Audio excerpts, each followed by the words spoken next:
माझ्या मतदारसंघामधल्या जिल्ह्यामध्ये सर्व समाज बांधवांनी दिला। अध्यक्ष महोदय, ही जेव्हा घटना घडली तेव्हा मी बीडमध्ये नव्हतो। दुपारपासून कार्यकर्त्यांचे किंवा सामान्य लोकांचे फोन आले की कुणाची दुकान फुटते, कुणाचं घर जळतंय। ते सर्व होऊन तर ते माझ्या घरापर्यंत आलं। माझ्या घरापर्यंत येऊस तर पोलीस प्रशासनाला मी कमीत कमी 5-10 तिथं अध्यक्ष महोदय बोललो, पण कोणत्याही प्रकारची कारवाई तिथं त्या 7-8 घंट्यामध्ये झाली नाही। अध्यक्ष महोदय, मी क्रम थोडंसं सांगतो, मला वेळ द्या या विषयामध्ये। 2-2:30 वाजता अध्यक्ष महोदय हा सगळा प्रकार बीड शहरामध्ये चालू झाला। सुभाष रोडवरतून व्यापाऱ्यांचे दुकान फोडण्यापासून, सर्व पक्षांचे कार्यालय फोडण्यापासून, जाळण्यापासून हा प्रकार चालू झाला। आणि सर्वात महत्त्वाचं म्हणजे या ठिकाणी हे सर्व प्रकार होत असताना तिथं पोलीस होते, तिथं पोलीस बंदोबस्त होते। या प्रकारचे सर्व सीसीटीव्ही फुटेज माझ्याकडे आता सुद्धा आहेत, ते मी आपल्याला अध्यक्ष महोदय मी देतो। माझ्या घरापर्यंत येऊस तर अध्यक्ष महोदय असं लक्षात आलं हा पूर्ण प्रकार बघितल्यानंतर की वेल ट्रेनिंग आणि वेल प्लॅन्ड हा प्रकार सगळा घडून आणला होता।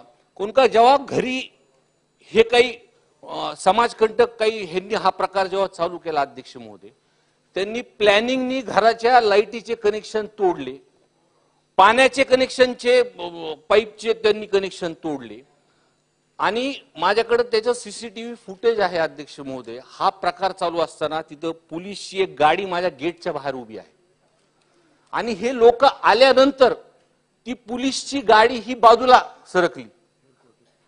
आणि सर्वात महत्त्वाचं की माझ्या घराचं गेट म्हणजे रस्ता ओलांडल्यानंतर पोलीस मुख्यालय साहेब अध्यक्ष महोदय, म्हणजे तिथं रिझर्व्ह फोर्स तिथं असते, सगळी पोलीस यंत्रणा दंगल पथक तिथं उपस्थित असतं आणि हे प्रकार झाल्यानंतर पोलिसाची गाडी तिथून निघून जाते साहेब।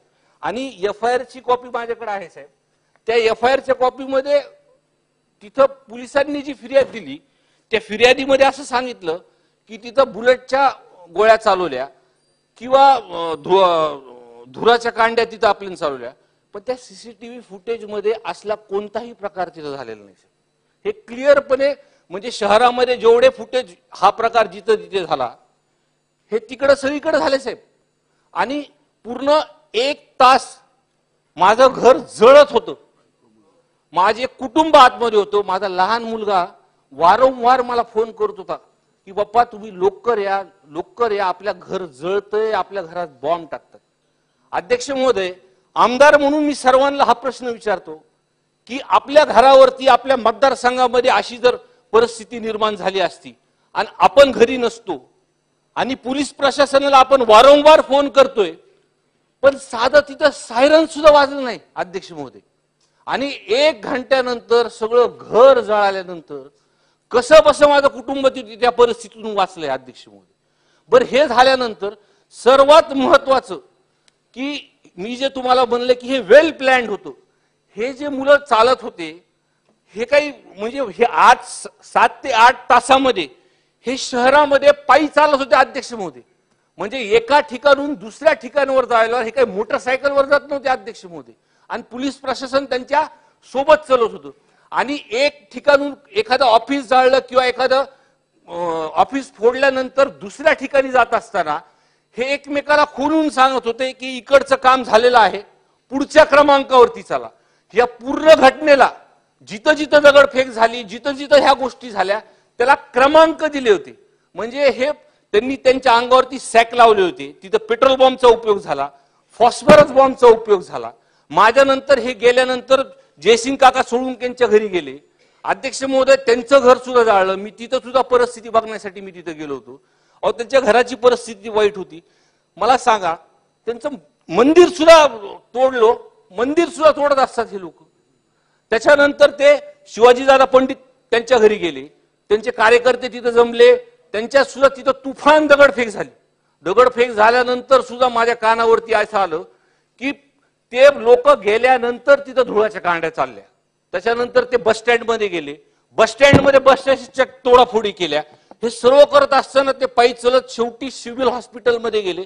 मला वाटतं 8:30-9चा प्रकार, तिथं सगळ्यांनी चेहरे धुतले आणि चेहरे धुवून आपल्या आपल्या पद्धतीने तिथून निघून गेले अध्यक्ष महोदय। आणि ह्याचे सगळे फुटेज, ह्यांच्या गाड्या कुठून येतात, गाड्याचे नंबर काय आहेत, बरं ह्याच्यानंतर ह्या सर्वांना अध्यक्ष महोदय अटक झाली। अटक होऊन सुद्धा 20-22 दिवस झालेत अध्यक्ष महोदय, पण कोणत्याही पद्धतीचा तपास, खरं तर हे सगळे कोऑर्डिनेटर आहेत, गृहमंत्री साहेब हे सगळे कोऑर्डिनेटर आहेत, एकमेकाला फक्त हे कोऑर्डिनेट करून सांगत होते की या नंबरवर चला आणि त्या नंबरवर चला। खऱ्या अर्थाने ह्याचा मास्टर माइंड कोण आहे हे हुडकून काढणं फार गरजेचं आहे। आदरणीय भुजबळ साहेबांनी सुद्धा माझ्या घरी भेट दिली। भुजबळ साहेब आपले कौटुंबिक संबंध आहेत आणि आपण घरी भेट दिली, आपण माझ्याबद्दल बाहेर सुद्धा बोलले, पण मी प्रामाणिकपणे सांगतो अध्यक्ष महोदय, मी ह्याचा सर्व एक आमदार म्हणून, लोकप्रतिनिधी म्हणून ह्या सर्व प्रकारचं बारकाईने जेव्हा परिस्थिती ही बघितली, त्याच्यानंतर मला हे लक्षात आलं की ह्या घटनेमध्ये मराठा समाजाच्या आंदोलकांचा कुणाचाही संबंध नाही किंवा इतर समाजाच्या कुणाचाही संबंध नाही। हे जेव्हा सीसीटीव्ही फुटेज मध्ये काही लोकांचे चेहरे आले किंवा शहरामध्ये हे गावगुंड फिरत असताना जे लोकांनी बघितलं, त्यांच्या चेहऱ्यावरून लक्षात आले हे कुणाशी ना कुणाशी निगडीत आहेत अध्यक्ष महोदय। आणि जेव्हा ह्यांचे कॉल रेकॉर्ड किंवा ह्यांचे सगळे रेकॉर्ड जर काढले, ते हे त्या घटनास्थळी कुणाला बोललेत हे पूर्णपणे लक्षात येऊ। अध्यक्ष महोदय, हा फक्त माझ्या घराचा किंवा मतदारसंघाचा विषय नाही, बीड शहरामध्ये, बीड जिल्ह्यामध्ये हा प्रकार झाला, हा पूर्ण महाराष्ट्राने बघितला। आणि हा प्रकार झाल्यानंतर समाजामध्ये ओबीसी आणि मराठा समाजामध्ये तेढ निर्माण करायचं काही लोकांनी प्रश्न केला। पण माझं घर चाललंय, माझं कुटुंब अडचणीत होतं, माझा लहान मुलगा अडचणीत होता साहेब, मी या विषयामध्ये खोटं बोलणार नाही। माझी विनंती आहे भुजबळ साहेबाला की भुजबळ साहेब, आपण माझं झाल्यानंतर आपण या विषयामध्ये ह्याच्या खोलापर्यंत गेलो पाहिजे, ह्या कोऑर्डिनेटर कडून ह्याचे मास्टर माइंड काढले पाहिजे आणि ह्याचा तपास खालपर्यंत गेल्यानंतर पूर्ण महाराष्ट्रासमोर चित्र आलं पाहिजे आणि आपण ह्याची न्यायालयीन म्हणजे चौकशी ही आपण मागावं, ही माझी विनंती आहे। गृहमंत्री साहेब, मी एक आमदारांनी, सभागृहातल्या सगळ्या आमदारांसमोर ही कळकळीची विनंती आहे की ते 7-8 तास माझं मतदारसंघात माझे घर जेव्हा जळत होतं, प्रत्येक व्यापाऱ्याचे दुकान जेव्हा फुटत होते, ती मी परिस्थिती बघितली। माझी एवढीच प्रश्न आहे गृहमंत्री साहेबांना की 7-8 तासामध्ये पोलीस प्रशासन का मध्ये तिथं आलं नाही?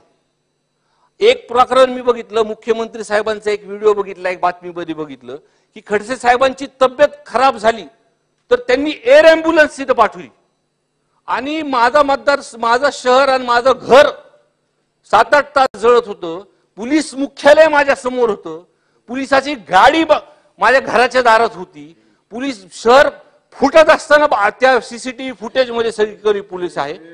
कशामुळे पोलीस प्रशासनाने ह्या संदर्भात, खऱ्या अर्थाने मला पोलीस प्रशासनावरती टीका करायची नाही, मी का आतापर्यंत मी बघितलंय की आम्ही जेव्हा पण त्यांना कोणतेही प्रकरण सांगतो ते एकदम पुढाकाराने आम्हाला मदत करतात।